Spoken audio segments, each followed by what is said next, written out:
नमस्कार, आप देख रहे हैं ईएनटी ऑल न्यूज और मैं हूं आपके साथ निहारिका मिश्रा। आज मैं अपने वीडियो में एक ऐसी घटना के बारे में बात करूंगी जिसको सुनकर देखकर हम ये नहीं बोलेंगे कि धर्म पर आघात किया गया, जिसको देखकर ऐसा लग रहा है कि धर्म तो बहुत दूर की बात है, इंसानियत भी शर्मसार हो गई।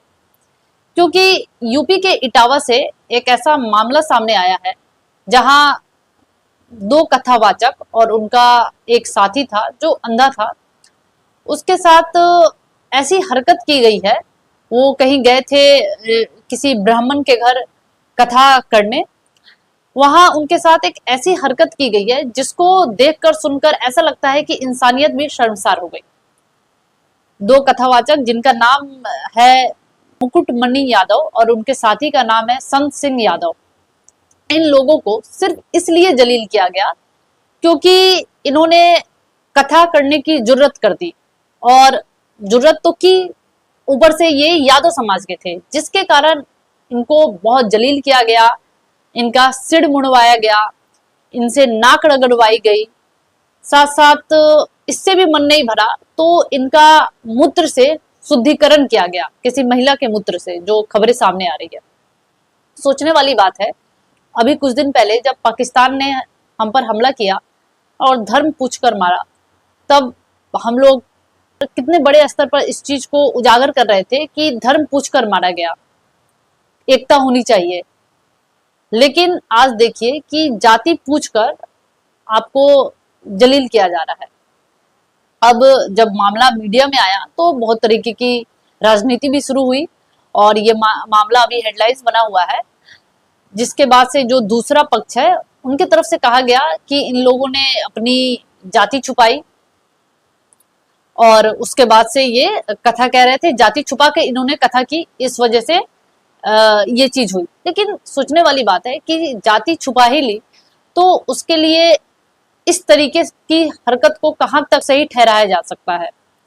किसी भी इंसान के साथ आप, किसी भी इंसान की गरिमा के साथ आपने खिलवाड़ कर दिया, उसकी इज्जत के साथ आपने खिलवाड़ कर दिया, उसके मान सम्मान के साथ आपने खिलवाड़ कर दिया, भरे लोगों के सामने आपने उसका सिर मुड़वा दिया, उसको मूत्र से उसका शुद्धिकरण करा दिया, उसको जलील किया, उससे नाक रगड़वाई, उसका सम्मान, उसके सम्मान को आपने तार तार कर दिया।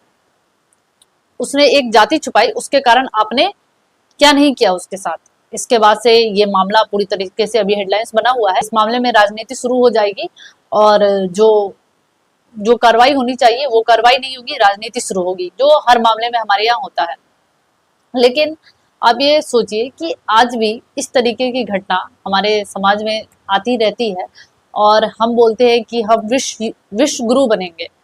तो ऐसे विश्व गुरु, तो शायद अगर ऐसे ही विश्व गुरु बनना है तो उससे अच्छा है कि हम विश्व गुरु नहीं बने। क्योंकि आप जब देखेंगे उसमें एक अंधा व्यक्ति था, उसके साथ इस तरीके से आपने उन दोनों के साथ जो किया उसको भी सही नहीं ठहराया जा सकता। लेकिन आपने एक अंधे को भी नहीं छोड़ा, आप उन लोगों ने एक अंधे को भी नहीं छोड़ा। आपने कैसे उन लोगों के साथ इस तरीके की बर्बरता कर दी। ठीक है, अगर उन्होंने अपनी जाति छुपाई तो उस चीज को कॉल आउट करने का और भी तरीके हो सकते हैं, लेकिन इतना बड़ा हंगामा क्रिएट करने की जरूरत नहीं। भगवान जो है, भक्ति है, इसमें सबका अधिकार है। ऐसा नहीं है कि एक जाति वर्ग के लोगों का इस पे अधिकार है, इस पे सबका अधिकार है। भगवान राम या श्री कृष्ण, ऐसे जो भगवान है उसमें सभी का अधिकार है, ये किसी एक जाति वर्ग तक सीमित नहीं है।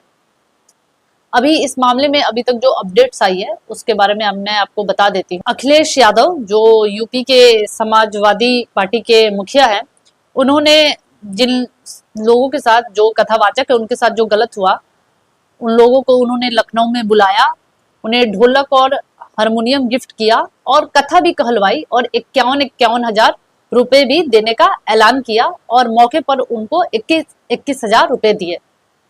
साथ साथ अखिलेश यादव ने यह भी कहा, प्रभुत्ववादी सीमाएं लांघ गए हैं ये वर्चस्ववादी लोग, सिर तक मुड़वा दे रहे हैं, रात भर पीटते हैं, ढोलक छीन लेते हैं और पैसों की मांग करते हैं। आखिर ये वर्चस्ववादी और प्रभुत्ववादी ताकत कहां से पा रहे हैं?